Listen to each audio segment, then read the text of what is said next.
Hey guys, welcome back again to my channel. Today we'll be creating this by far best recipe of Koose I have ever made.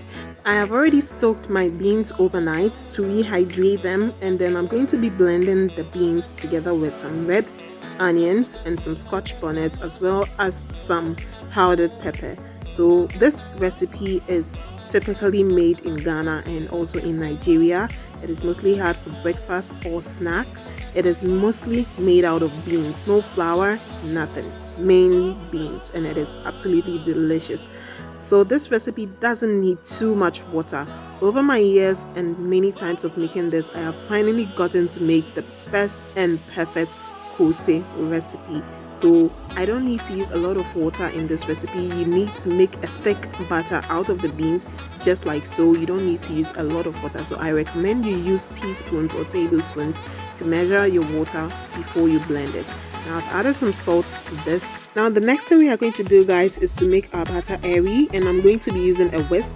So we have to whisk this until the batter is completely airy and then the color looks a bit whitish. You will see the change in a minute.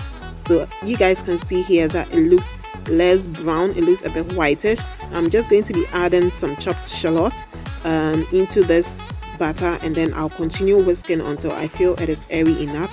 It is already done and it's good to be fried at this point. Now I'm going to show you how you know your batter is ready. You need to make stiff peaks. You see that?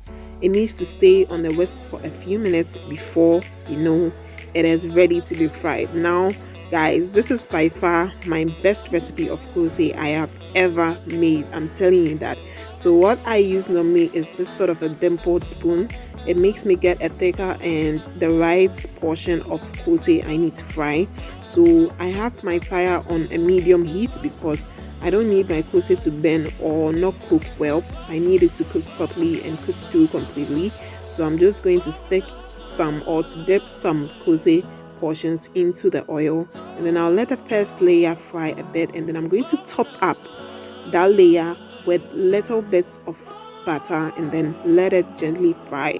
I normally use a skewer to turn my Koose because I find, and I've noticed, a lot of people who sell cocoa on the street do this, and then I find it completely comfortable to do. So I've stuck to this plan, and I'm just going to allow this to fry gently. Now you guys can see how good this looks already. And I have realized about making Koose is that whenever you remove or you deseed the coat from the beans, your Koose will sink. It will not float. It will not look this good. So please remember to always keep the coat of the beans on.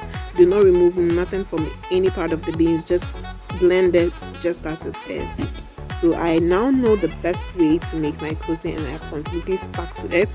So I hope you guys are enjoying this video. Please give it a thumbs up if you are, and let's continue to make our Koose. Someone asked me if I used flour. In this video, you can see now that I completely didn't use even a pinch of flour.